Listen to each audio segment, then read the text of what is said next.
is dit die wit paus of die swart paus deel 2. Ek is professor Hans Redlinghuis van die eerste gemeente van Javashua in Suid-Afrika, Pretoria, Montana, ook internasionaal. Sou jy belangstel in enige van my boeke wat ek geskryf het, dink spesifiek aan die boek Die 2 sleutels tot die boek van Openbaring, 25 jaar navorsing gedoen in daai boek, voor ek hom geskryf het. Vandag is dit seker een van die mees bekendste boeke in Suid-Afrika rondom die eindtyd en die eskatologie. So hy is beskikbaar, sou jy belangstel, kan jy my kontak by ons WhatsApp nommer 0722367124 of gaan na my webtuiste https://javashua.co.za. Die studie bidend en vra Javashua, dis Jesus Christus, om vir u die woord oop te maak. Eskatologiese inligting. Wat het ons reeds in die begin, reg in deel 1 bepaal, dat die eskatologie gaan oor die verlede, die hede en die toekoms. So wanneer ons nou na Daniël 2 vers 1 en verder af gaan kyk, seker een van die bekendste gedeeltes in die boek Daniël, gaan oor die beeld van Nebukadneser, en u ken hom heel waarskynlik uit die kop uit, maar daar is soveel inligting wat gemis was, wat so essensieel is vir die tyd waarin ons lewe, rondom die eskatologie. Wat is die eskatologie? Dit gaan oor die verlede. So met ander woorde, Daniël staan in sy tyd, hy kyk in die verlede. Dit gaan oor die hede, Daniël staan in sy tyd, dis die hede, en dit gaan oor die toekoms. Tweede, dis waar ons vandag is, dan, en ons kyk van hier af, dan sien ons van Daniël af, was dit 570 jaar gewees, plus 2570, 2600 jaar later staan ons vandag, en ons kyk na al die dinge wat gebeur het, en ons kan dit toevoeg, om te bepaal, waarheen is ons volgens die woord op pad. En dit noem ons die eindtyd. So die eskatologie gaan oor die verlede, die hede en die toekoms. Ons gaan kyk na die profesie van Nebukadneser rondom die eskatologie. Halleluja.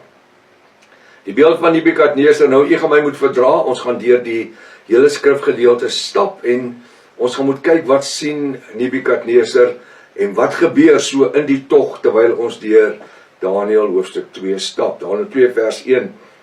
In die 2de jaar van die regering. Ek wil net sê, die profeet het reeds gekom, Jeremia, 23 jaar voordat Israel, die volk Israel deur Babylon gevange geneem was. Toe kom die profeet Jeremia en hy sê vir hulle, julle moet julle bekeer, julle moet wegdraai van die afgode af wat julle aanbid. Jahwe Almagtig het vir my gesê dat hy gaan ons laat wegvoer onder die Babyloniese koning Nebukadneser en julle gaan daar wees vir 70 jaar. Hy het alles vir hulle verduidelik, 23 jaar voor die tyd. Nou weer kom die woord vandag en die Vader praat met ons deur die Ruach HaKodesh, dis die Heilige Gees, en hy sê, Javashua sê, dis Jesus Christus sê, wees heilig, want ek is heilig. So wat moet ons doen? Ons moet in heiligmaking lewe. Ons kan nie hoer en remoer in 'n sondige lewe en dink, ons is op pad hemel toe, omdat ons net aan 'n kerkdenominasie behoort, of aan 'n groep mense nie. Hy sê, Daniël 2 vers 1, in die 2de jaar van die regering van Nebukadneser, het Nebukadneser, dis nou die koning, 'n droom, ek maak my vingers so, dis hakies, dis nie wat daar staan nie, is om dit makliker te verstaanbaar te maak, ook vir jong mense, het Nebukadneser die koning 'n droom gehad, en sy gees, kyk na daai gees, is nie die Heilige Gees of die Ruach HaKodesh, dis 'n klein G. Nou wat beteken as ek gees sien in 'n klein G? Dis my gees, ek en u het ons eie gees. Ons gees is ons persoonlikheid, wie ons is. En dan het ons natuurlik die Ruach HaKodesh, die Heilige Gees, wat waar bly in my sielsdimensie, hierso, van my oogbank af tot bo op my kop. Dis my sielsdimensie, dis my kognitiewe denkwyse, dit kan nooit doodgaan nie, dit lewe vir ewig. Dis waar die asem, dit wat Vader Jahwe in Adam geblaas het, Genesis 2 vers 7, toe hy hom geformeer of geskep het uit die stof van die aarde en van sy Heilige Gees, ruach asem, in hom geblaas. So ek en u het ons gees. Ek kan onthou die gesegde wat die ou mense gehad het, ag ek hou nie van jou gees nie.